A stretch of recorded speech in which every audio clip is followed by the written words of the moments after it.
कच्छप अवतार की कथा। जब दुर्वासा जी के शाप से इंद्र सहित तीनों लोक श्री रहित हो गए, तब इंद्रादि ब्रह्मा जी की शरण में गए।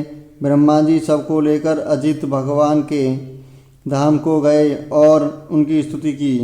भगवान ने उनको यह युक्ति बताई कि दैत्य और दानवों के साथ संधि करने मिलजुल कर क्षीर सिंधु को मथने का उपाय करो। मंदराचल को मथानी और वासुकी नाग को नेति बनाओ। मंथन करने पर पहले कालकूट निकलेगा, उसका भय न करना, और फिर अनेक रत्न निकलेंगे, उनका लोभ न करना। अंत में अमृत निकलेगा, उसे मैं युक्ति से तुम लोगों को पिला दूंगा। देवताओं ने जाकर दैत्यराज बलि महाराज से संधि कर ली। अब देवता और दैत्य मंदराचल को उखाड़ कर ले चले, परंतु थक गए। तब भगवान प्रकट हुए, उसे उठाकर गरुड़ पर रखकर सिंधु तट पर पहुँचे। वासुकी अमृत के लोभ से नेति बने। जब समुद्र मंथन होने लगा, तब बड़े बड़े देवता और असुरों के पकड़े रहने पर भी अपने भार की अधिकता और नीचे कोई आधार न होने के कारण मंदराचल समुद्र में डूबने लगा। इस प्रकार अपना सब करा कराया मिट्टी में मिलते देखकर उन सब का मन टूट गया। उस समय भगवान ने यह देखकर कि यह सब गणेश जी की करतूत है, उन्होंने हंसकर कहा, यह सब कार्यों के प्रारंभ में गणेश जी की पूजा करनी चाहिए। सो तो हम लोगों ने बिल्कुल भुला दिया। बिना उनकी पूजा के कार्य सिद्ध होता नहीं दिखता। अब उन्हीं की पूजा करनी चाहिए।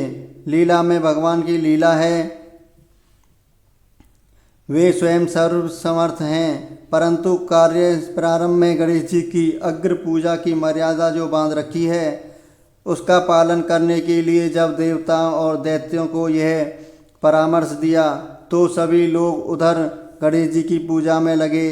इधर भगवान ने तुरंत अत्यंत विशाल एवं विचित्र कच्छप का रूप धारण कर समुद्र में प्रवेश करके अपनी 1,00,000 योजन वाली पीठ पर मंदराचल को ऊपर उठा लिया। तब देवता और दैत्य फिर बड़े वेग से समुद्र को मथने लगे। भगवान कच्छप रूप से मंदराचल को धारण किए हुए थे। विष्णु रूप से देवताओं के साथ साथ रहते थे। एक तीसरा रूप भी धारण करके मंदराचल को अपने हाथों से दबाए हुए थे कि कहीं उछल न जाए। मथते मथते बहुत देर हो गई, परंतु अमृत नहीं निकला। अब भगवान ने सहस्त्रबाहु होकर स्वयं ही दोनों ओर से मथना आरंभ किया। उस समय भगवान की बड़ी विलक्षण शोभा थी।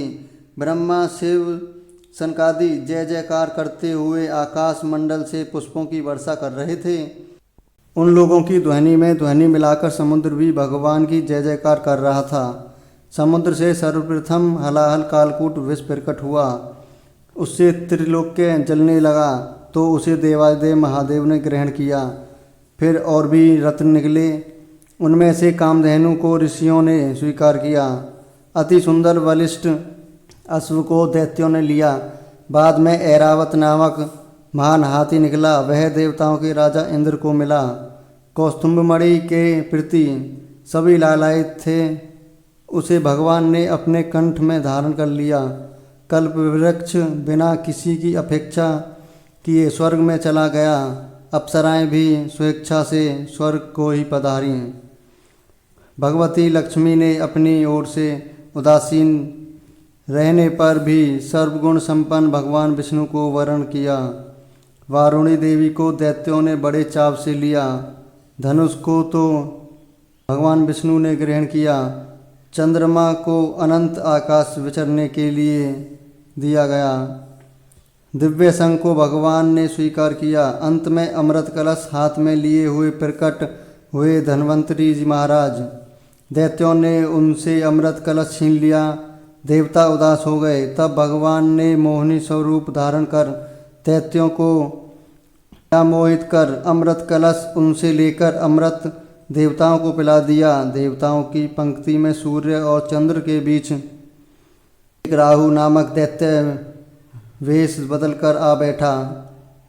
उसे अमृत पिलाया ही जा रहा था कि चंद्रमा और सूर्य ने बतला दिया और तुरंत ही भगवान के चक्र से उसका सिर धड़ से अलग कर दिया, परंतु कुछ अमृत उसे मिल चुका था, अतः सिर कटने पर भी नहीं मरा, इसलिए उसे ग्रहों में स्थान दिया गया। राहु अब भी सूर्य चंद्रमा से बदला लेने के लिए उनके पर्व अमावस्या और पूर्णिमा पर आक्रमण करता है, जिसे ग्रहण कहते हैं। देवताओं ने अमृत पी ही लिया था, भगवान का आश्रय था ही, अतः अब की बार संग्राम में विजय देवताओं की हुई।